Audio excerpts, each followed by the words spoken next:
coast to coast, it's your hosts, the Lombardi Leap and Mersey FB. This is Beyond the Frozen Tundra.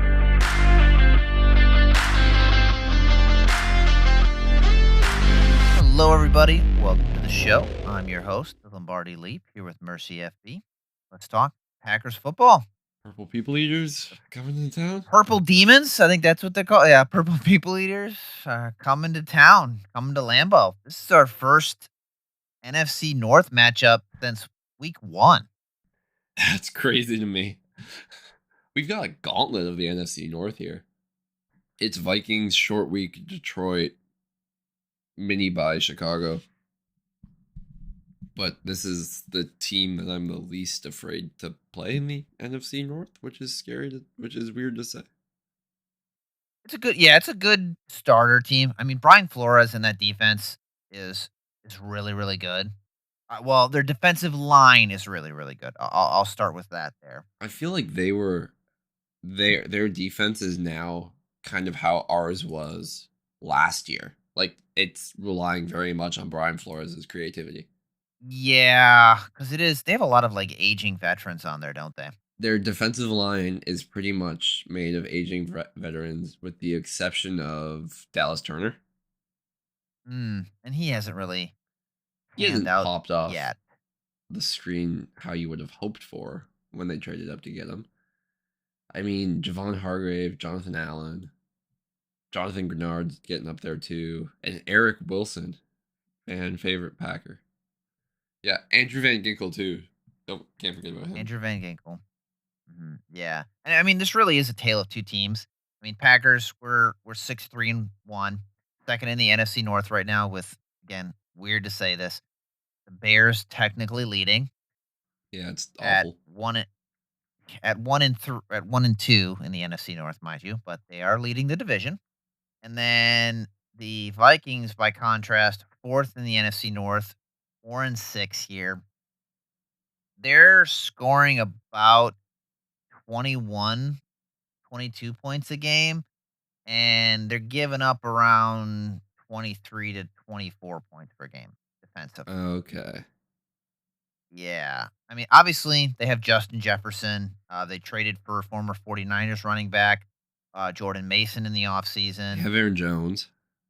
They have Aaron Jones as well, but they were primarily leaning on Jordan Mason, with Aaron Jones dealing with injuries there, especially. I mean, obviously, like, the talk of the town for this Vikings team is their quarterback room.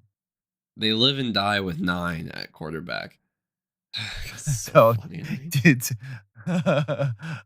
you just had to use his alter ego, didn't you? You can't give yourself an alter ego. You can't.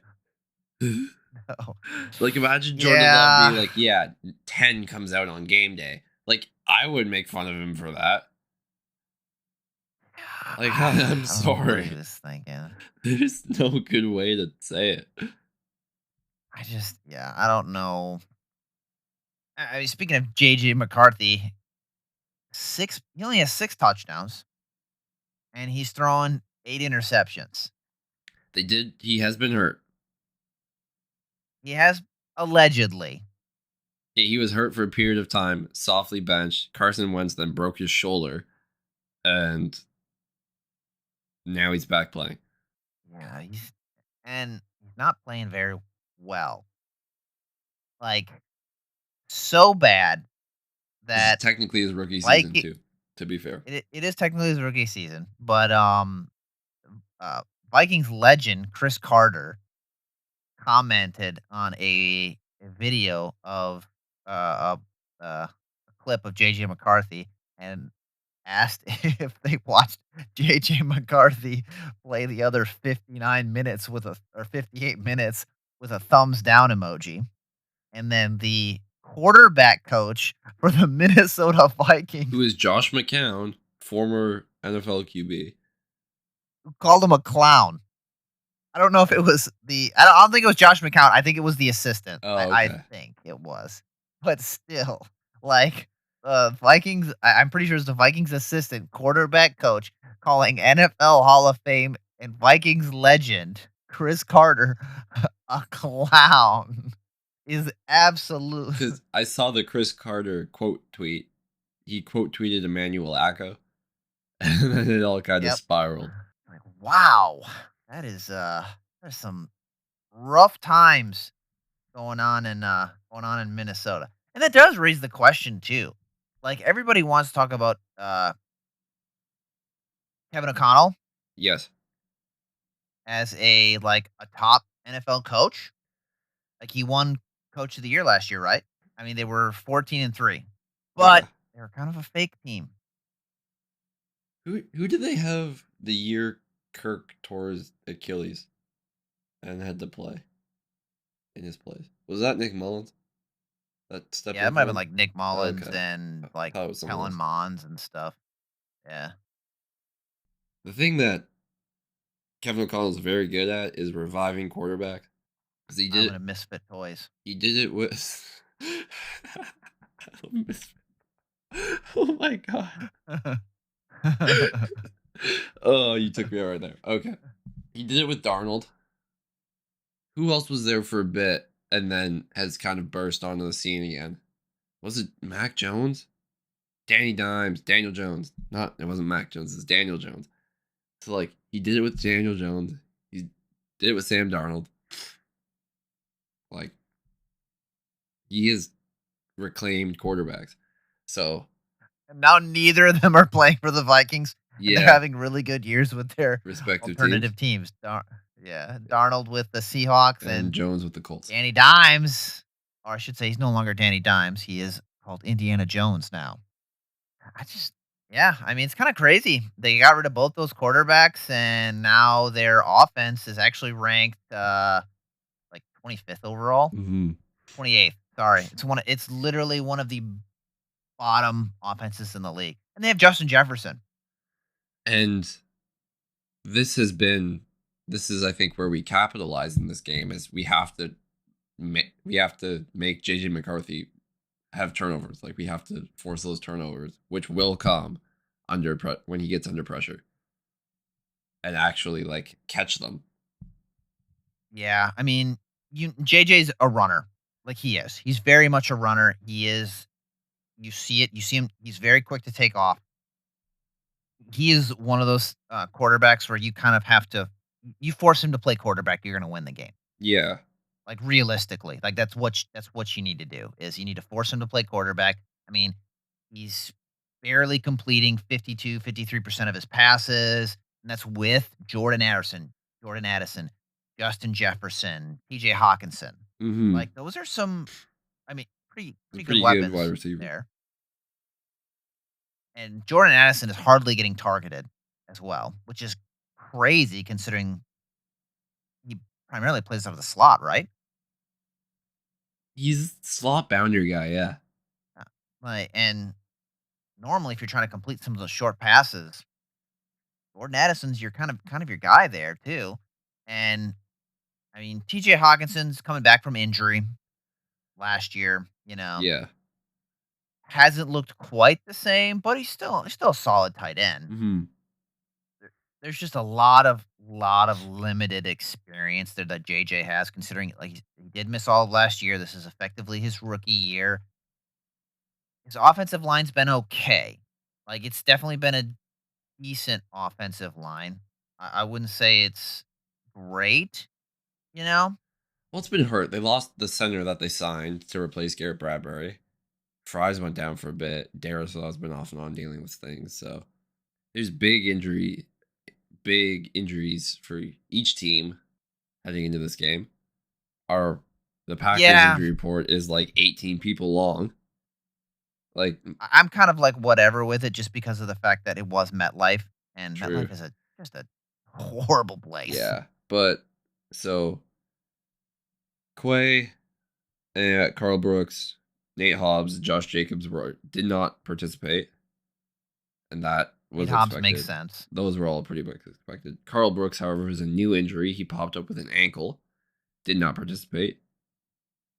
Bull, Cooper, Dobbs, Golden, Nixon, Parsons, Tom,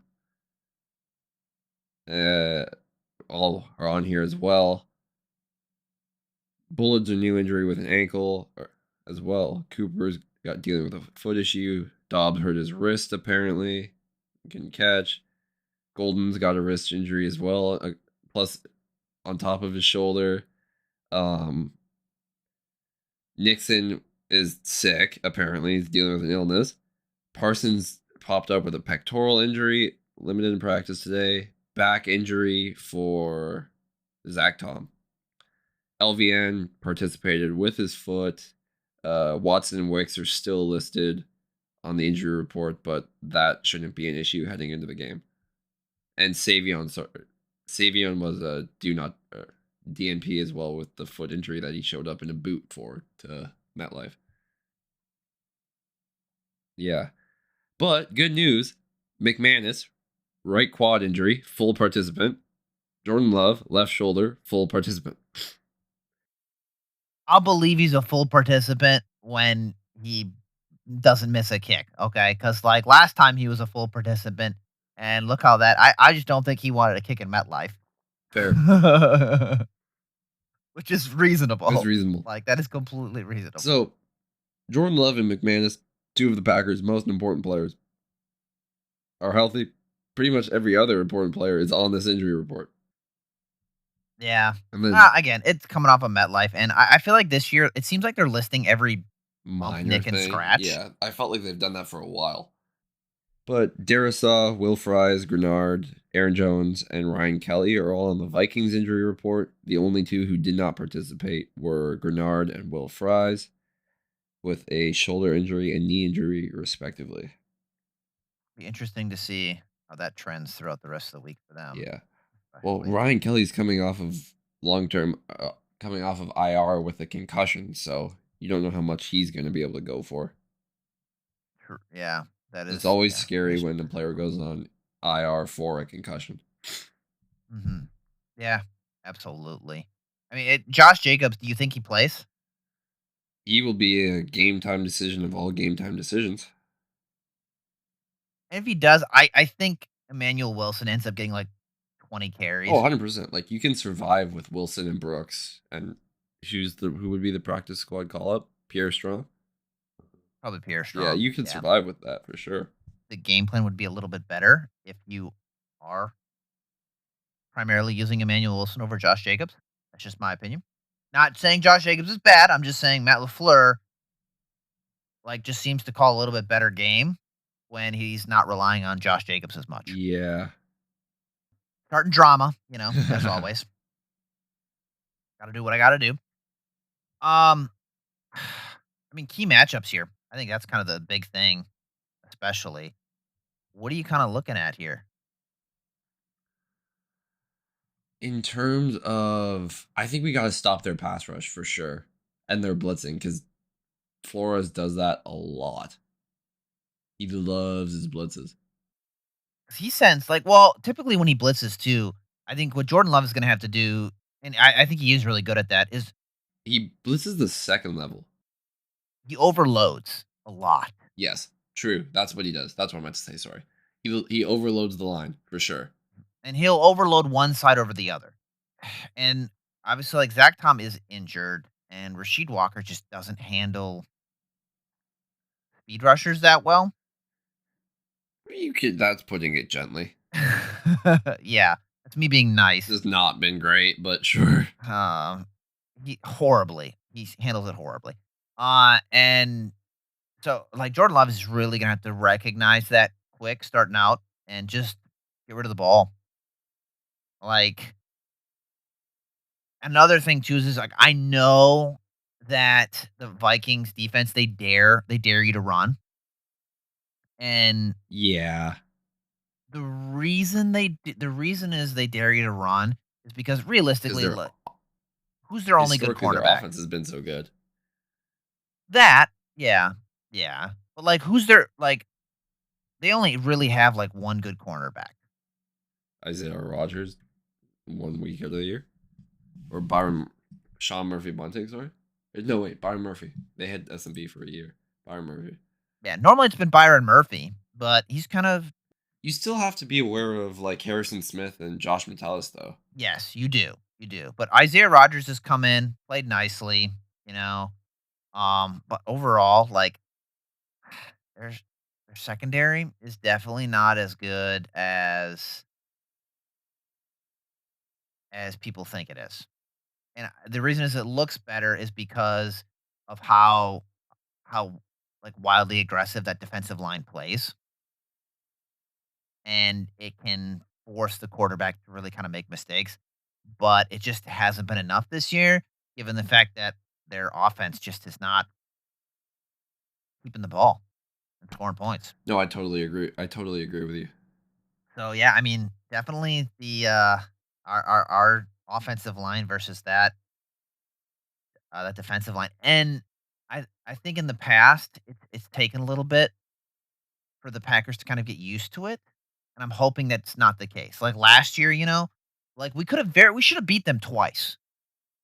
Yeah, they were really close games both times we played them last Mhm. year. They were very close games, but like a lot of times it just took too We long. started slow and then like couldn't pull our heads out of our butts until like the second quarter or the Yeah. second half, and it was Mhm. too late by then. And obviously, like it's a different story with our defense this year. We have a pass rush with Mike. Well, we have Micah Parsons, I should Yeah, say. We have we have Micah a one Parsons. person pass rush. Yeah, we have Micah. We have Micah Parsons who gets chipped and double teamed every single game, just about every single play. So yeah, that really very much is going to be interesting to see what Halfley does. He's not blitzing Cooper as much this year. I don't know if you noticed that. I've noticed the fall off between games. Like, So I would like to see that a little bit more. I'm kind of wondering if he's like, saving it for yeah, Christmas as a Christmas gift to the NFC North. So maybe we'll start to see it here moving forward. I'm not overly worried about the Vikings rushing attack this game just because of like I know Aaron Jones. I like our linebackers are I like our linebacker. I like I feel like we match up better in the run game versus the Vikings than we did against the Giants. And I would agree with that as well. yeah, it's just because of like I mean, I liked Tyron Lacey and Devin Singletary more than I like Aaron Jones and I Jordan mean, it sucks Mason we're right talking now. about Aaron Jones this I way, but I like, know. I mean, like he's what 32, 31. Yeah. Yeah. He's Yeah, getting up. so it's like the grass has been greener for him. So Yeah, definitely. I mean, just and because I think they're gonna try and rely on the run, but it's gonna get him in a hole. It's gonna force JJ McCarthy yeah, to throw, and when that's the case, you gotta get turnovers. Like, it can't be like last week where you drop 4 of them and catch the 5th. You have to. yeah, You have to you capitalize. you, you gotta get all of them. Absolutely have to capitalize there. And like, for the Packers offense here, besides obviously you mentioned those linebackers and such. I mean, who do you think is going to be like realistically? Like, who do you feel like is going to be open the most? I mean, I like Wiley, the tight end, like played well. Yeah, he will be the leading tight end. I think going forward in our scheme, he is the number one tight end. Yeah, because he definitely, I feel like he's definitely stepped up in the absence of Tucker Kraft, who, according to Romeo Dobbs, is in a better place. That was so funny. Like that, he's alive. He's still alive, Romeo. He'll be So back. funny. You might not be next year, but he will be. Yeah, I've been impressed with Wiley. Fitzpatrick does well, as second tight end. Luke Musgrave, I just don't see a place for him in the offense because he doesn't block well at all whatsoever. He got dropped by a 170-pound cornerback. Like, and when he does catch the ball, he's so awkward with it. Unfortunately, you know. Mhm. And, like, I just kinda feel like for him, we're getting like, in the offseason, I don't think he really has a place on this Packers team moving forward. I think it might be one of those things where it's best to part ways and give him a new start. So that's why I agree with you. Wiley's the number 1 tight end here moving forward. Makes sense why he is. He showed why he is versus the Giants. I am hoping this week too that Matt LaFleur, game plan wise, like, how do you think Matt LaFleur should start the game out? In the air? I agree, 100%. Like, I know it's gonna be run, run, pass, incomplete, or it's gonna be run, run, incompletion, punt. But you gotta start out hot. Yeah, yeah, you definitely got it. Yeah, and I that only helps Jordan Love too. Like realistically, it does. 100%. Like, get him in the zone early, and then McCarthy will be standing on the sidelines being like, oh no, I have to throw the football. And then I mean, like I'm fine with like I obviously like I'm fine with Jordan Love not throwing it 40 times a game. And he's averaging 30. yeah, me too. He's like averaging 31 attempts per game. That's what he's averaging right now. I would love our receivers to catch more than 15 of them. 100%. Yes, absolutely. I would also like if you're going to utilize the run game, utilize it more in the second half. Yeah, don't go to like clock management in the first quarter. Like, don't try and like kill or bleed the clock out in the first quarter. Use the pass to establish the run. And if you're up by 2 scores, then yeah, run the ball. I don't care. Run the ball with Emmanuel Wilson. Run the occasional screenplay. And like last week, Matt LaFleur's had arguably his most complete play calling game against the Giants. Yeah, just build off it. Like, keep going forward, one game at a time. Yeah, exactly. Just keep doing that. Balance it. You don't hammer the screen pass. Use it at appropriate times, like he did last week. He has to realize that he can have Golden and Watson on the field at the same time. Oh my goodness, please. And that Watson, like, you can do more with Watson than just have him be the deep threat. Mm-hmm. And so, you know how they do like the space clean routes where like they'll just run deep to clear out space? Yeah.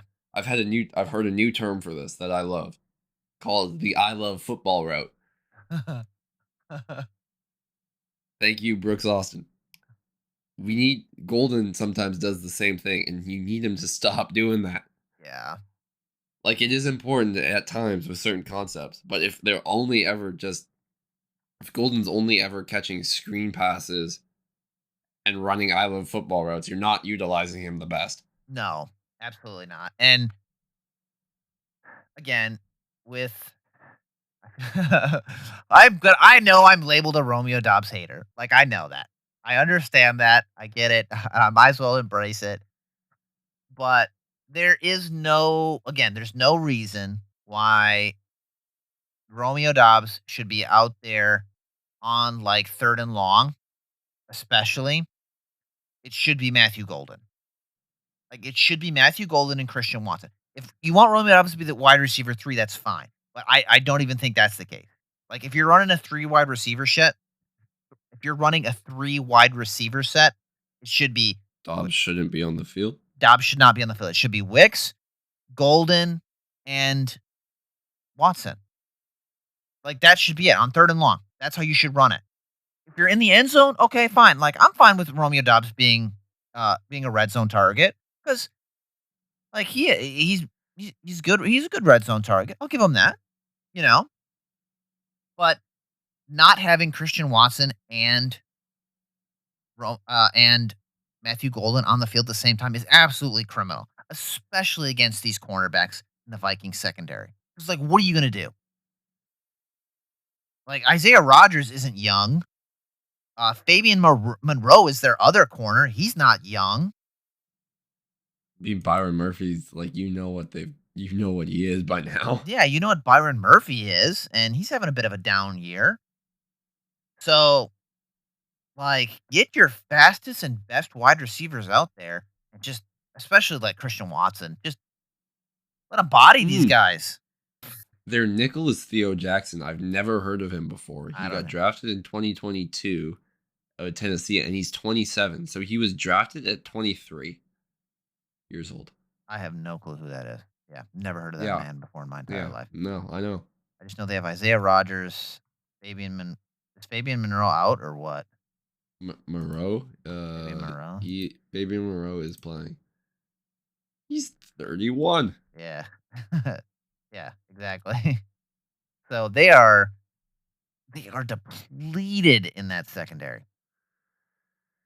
Like Yeah, not great. no, they are not great at all whatsoever. They rely on the pass rush, and if the pass rush can't get home or the ball gets out quick, like that's another thing too. Utilize those yak guys. Utilize like Matthew Golden. I've seen it. You and I both know. We want like watching him at Texas. He can get Yeah. yards after catch. Like he gets home. Like I even know Christian Watson. Especially now that he's 225, he'll push you. You're telling me He'll he's not push gonna people around. he's not gonna push down that 170-pound or however much 170-pound Isaiah Rodgers. Baby Monroe, 200 pounds. Okay. Still got you by 25 pounds. Byron Murphy, 190, 5'11. Get off me, son. Like, there's no reason why Matthew Golden and Christian Watson should not eat a pre-Thanksgiving meal going forward. Yeah. Like, realistically here. Since we're talking about these, might as well get into our predictions, Like, where are we at? Where are you at score-wise? What you got?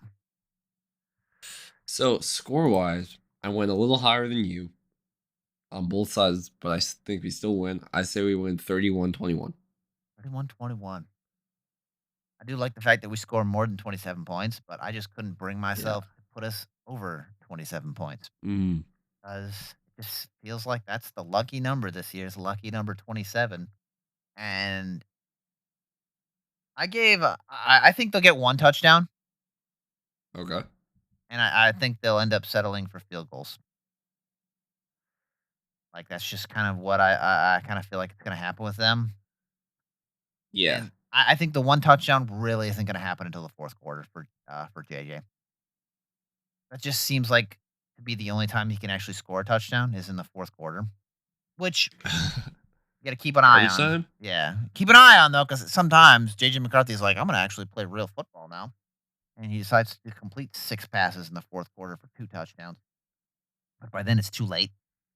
So I got 27-16. That's kind of where I'm at. Part of my gut says we could drop a 40 burger on them, but Ooh, that would be exciting. that would be exciting. That would be a nice statement win. And it might make the Lions like second guess, huh? They're coming where? To Ford Field now? Oh no. And dude, my player, again, I'm going back-to-back weeks. Christian Watson, because I'm going to be sending out the apology form 2 weeks in a row. I already sent it out last week. I'll send it out again. Back to back. We gotta update that No, sheet because it says something about him winning offensive rookie of the year on it. I know, I gotta fix that. We gotta Photoshop that one. But that's a good pick. That's a good pick. And do you want me to tell you my offensive one and then we can go defense, or do you want to do your defense? Go ahead. I want to know your offensive Okay. one too. I took a page out of your book. I picked Matthew Golden. So hopefully he gets his first touchdown. Hopefully. At Lambeau. Oh, man. are they at home? Yeah. Oh, cool. Yeah, we're at Lambeau. I keep forgetting this. Oh, sick. That would be so nice. He is definitely due. I think his skill set kind of exploits a weakness now for this team or for the Vikings defense. And you're hoping to get him hopefully more than 4 touches, 75 plus yards and touchdown. I hope so, man. And who'd you pick on defense? Well, first off, you know what I call Christian Watson and Matthew Golden? I got my nickname for him. Yeah. Top Gun. That's good. That's good. I call him Top Gun because they got a need for speed, and that's who they are. So, Goose and Maverick. That's what I call them. Except everybody lives. case you He hadn't said everybody lives. Christian Watson is not going to a better place anytime He's soon. not going to a better place anytime soon. Exactly. You know what? That's good too, because Matthew Golden is exactly as tall as Tom Cruise, maybe if not a little taller. Yeah, Tom Cruise is super short. So yeah, Matthew Golden so might be, might be a little taller there. And he has kind of the drama too, a little bit with his social media stuff, typical True. wide receiver one behavior. Defensively though, dude, Micah Parsons affected the Detroit Lions. Absolutely game wrecked the Detroit Lions, and that was him barely playing. I think Micah Parsons is going to reintroduce himself to the NFC North this game again after having been away on vacation a little bit since week 1, and JJ McCarthy is going to get to see the grass at Lambeau Field up close.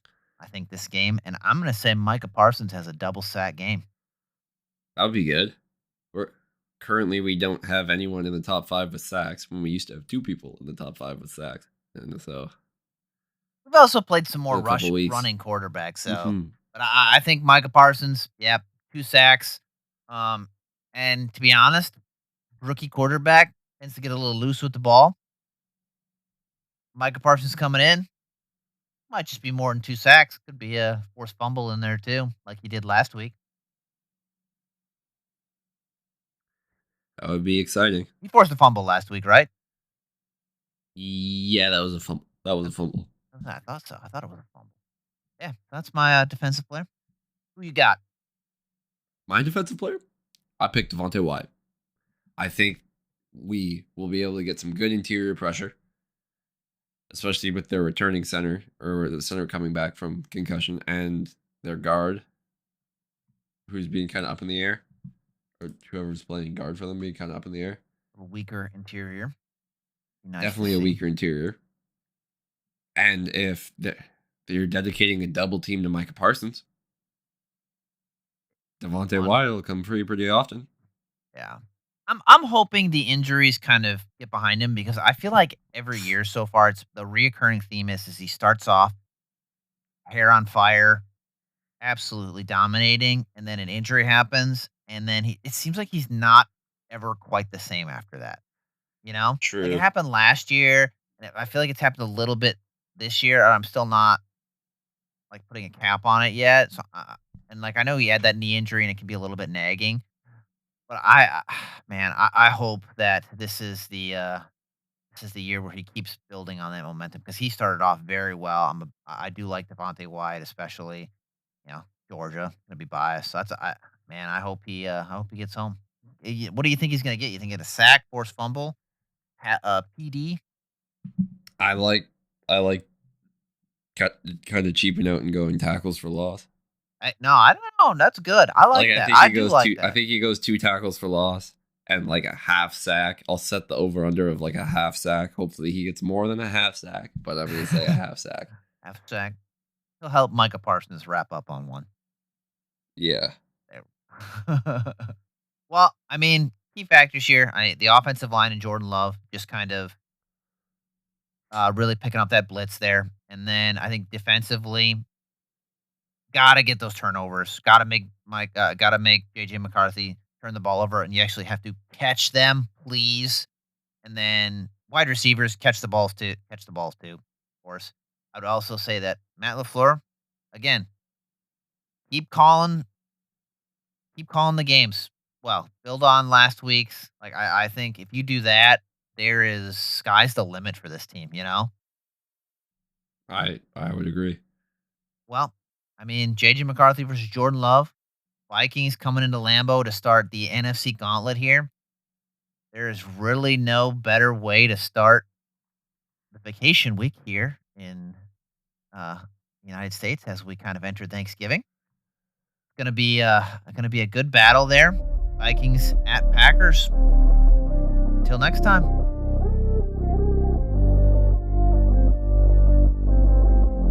To Packers fans coast to coast, thanks for going beyond the frozen tundra. We appreciate you tuning in. And as always, go Pack Go!